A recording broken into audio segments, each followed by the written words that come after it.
Бүгүнкү күндүн жаңылыктары менен мен Элизат Шешенбек кызы тааныштырам. Амансыздарбы? Жалпы кыргызстандыктарды жаңы белгиленген майрам күнү менен куттуктайм.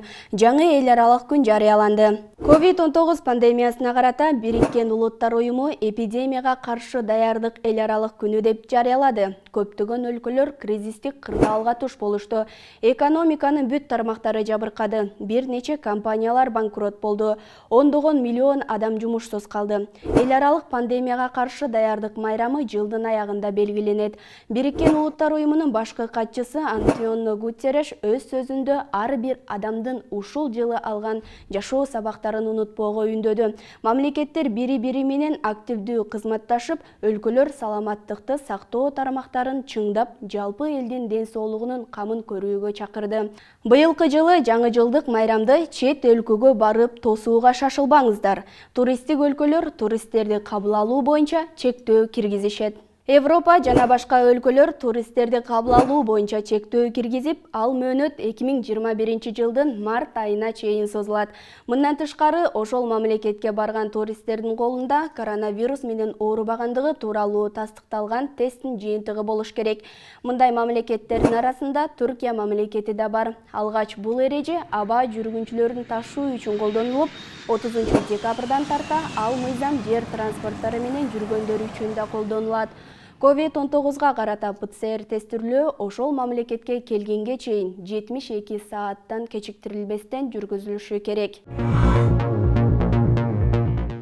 Өлкөдө террордук чабуулдар пландалган. Жалал-Абадта качып кеткен тургундар кармалды. 2 адам КМШ өлкөлөрүнүн бириндеги камак жайларынан качып кетишкен. Алар өзгөчө оор кылмыштар үчүн жаза өтөп жатышкан. Абактан качып чыгып, Кыргызстандын аймагында жашырынып жүргөнүн УКМК тарабынан маалым болду. Кийин белгилүү болгондой, кылмышкерлер өлкөдө террордук актыларды жасоону пландаштырылган.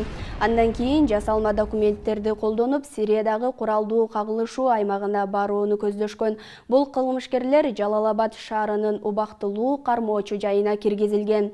Эми үй кожойкелерине пайдалуу кеңеш: муздаткычка кандай азыктарды сактабаш керек? РИА Новостиге муздаткычка сактабай туруучу азыктардын тизмеси жарыяланды. Вечат платформасынын колдонуучусунун айтымында, капуста, шпинат, салат, көк пияз жана башка чөп-чар муздаткычка көпкө сакталып турганда даамын жоготот.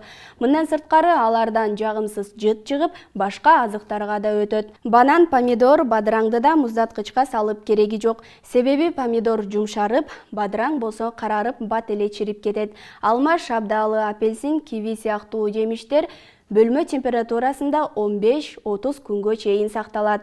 Эгер алар кесилген болсо, анда бетине жылтырак баштык жаап, бир нече убакытка гана коюуга болот. Балды да муздаткычка салбаш керек, антпесе ал пайдалуулугун жоготуп коет, деп жазылат маалыматта. Бүгүнкү жаңылыктар мына ушулар болду. Кийинки эфирден көрүшкөнчө.